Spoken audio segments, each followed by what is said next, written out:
자, 지금 14연대 주둔지인데요. 이 주둔지를 잘 봐보시면 지금 현재 이제 이것이 여수의 지도입니다. 지도이고 14연대가 여기에 있습니다. 지금 여기인데 여기 바다. 이 바다가 지금 이 앞에 있는 바다입니다.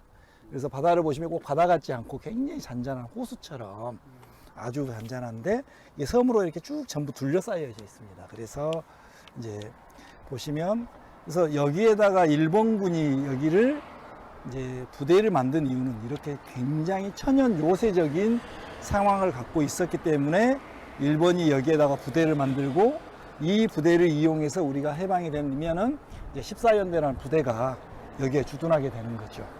그 다음에 또 한 가지, 여수가 이렇게 현재 모습은 굉장히 크지만 당시 여수라는 것은 여수군 여수읍이거든요. 여수읍이 여기입니다. 여기. 이 전체가 아니라 여수읍이 여기거든요. 여순의 여순항쟁의 주요 포인트는 이제 이 부분이 있죠. 이 부분인데 시내가 여기입니다. 그러면 여수읍에서 봤을 때 이 지금 14연대가 있었던 곳은 여수읍의 서쪽 끝허리. 그 다음에 이 14연대 군인들은 봉기하고 나서 여수역으로 가는데 여수역은 이 동쪽 끝허리에 가 있단 말입니다. 그러면 14연대 군인들이 이 역을 가려다 보니까 이 시내를 갈 수밖에 없는 상황. 그래서 뭐 14연대 군인들이 뭐 여수를 점령해 뒀다 그런 것이 아니고 이 역으로 가는 과정에서 여수 시내를 갈 수밖에 없는 당시의 상황들이었다라는 거죠. 그래서 역사는 시간적 배경도 매우 중요하고 그 공간이 갖고 있는 의미들도 명확하게 이해해야만이 어떤 오류들을 이제 덜 범하는 것. 그래서 우선 14연대가 이렇게 여수읍의 서쪽에 있었다는 걸 지도상으로 좀 보여드리고요. 이제 14연대 주둔지의 안내판입니다. 당시 이제 14연대 군인들이 봉기를 하고 나서 애국인민에게 호소함이라 해서 두 가지 강령을 이렇게 설명하고 있어요. 근데 이제 실제 이 강령을 설명하는 것도 매우 중요하죠. 근데 왜 이러한 강령을 내 걸었는가? 왜 느닷없이 동족상정 결사반대라고 썼고 미군 즉시 철수라는, 이거 정확히 말하면 지군 즉시 철퇴거든요. 철퇴라는 이런 주장을 했는가? 이제 이것이 안 나타나고 그냥 이렇게만 해버리니까 좀 의아할 수 있습니다. 그래서 당시 14연대 군인들이 이제 여기 보시면 제주 토벌, 제주를 토벌시킨다면 토벌하는 출동을 거부. 이게 14연대 군인들이 제주를 토벌하기 위해서 지금 출동시키고 있는 거예요.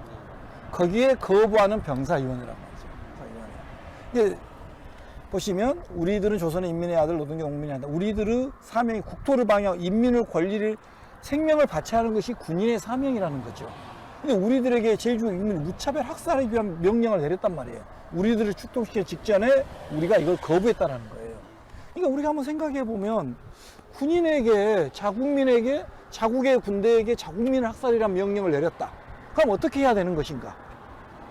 그래서 이 동족상정 결사반대라는 건 이 제주 애국민들을 무차별 학살이라는 명령을 내렸기 때문에 이걸 반대한다는 것이고, 미군 즉시 철퇴의 주장은 이러한 배경이 된 데는 모두 누가 주요했냐면 미군이 주요했던 거죠. 그래서 이 미군들에 의해서 지금 우리가 어찌됐든 분단이 돼버리는 이런 문제들이 생겼던 것들이고, 미군정기의 인민들의 탄압으로 인해서 제주 4.3들이 발생했기 때문에 이 미군의 철수를 주장하게 된 것들이죠. 당시 이것이 이제 14연대의 사진이거든요. 그럼 이런 시설들이 전부 다 일제가 만들어 놓은 시설들입니다. 근데 이 시설은 지금도 그대로 존재하고 있습니다. 시설.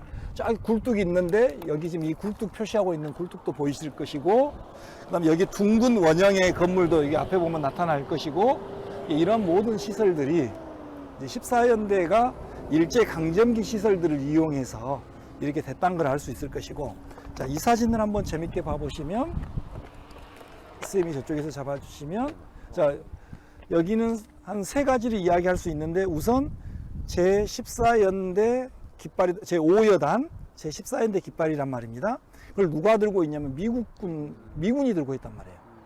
이게 다시 말하면 이 14연대를 제일 먼저 미군이 들어와서 이 지금 14연대 깃발을 놓이겠다는 걸 알 수 있는 것이고, 두 번째는 이 깃발의 모양.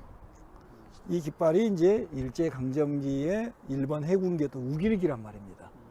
그것이 바로 당시 우리나라 군대를, 모든 고위직들을 일제 강점기에 일본 사관학교 출신이나 그다음에 만주 사관학교 출신들이 장악하고 있었는데 여수 14연대 창설할 때 초대 연대장이 바로 일본 해군 출신의 이영순 소령입니다.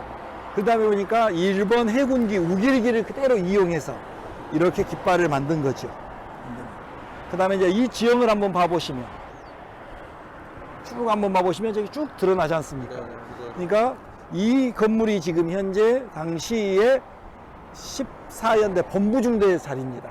이 본부중대가 저기 보면 하얀 건물 밑에가 있었습니다. 그래서 저 배경을 보고 지금 사진을 찍은 겁니다. 사진을. 그래서 이 미군이 가장 먼저 이 14연대 들어와서 지금 깃발을 노획했던 사진이고요. 이제 이 사진은 방금 저 자리에서 실제 이제 14연대 이 봉기를 주도했던 세력들이 일대대 소속들입니다. 여기가 일대대가 주둔했던 곳입니다. 그리고 여기가 연병장입니다. 그래서 저쪽에서 지금 이 봉기를 주도했던 일대대와 연병장을 찍은 거거든요. 여기 저쪽에서 이쪽을 보고. 그래서 한번 쩌리 봐 보시면 이제 이 산들.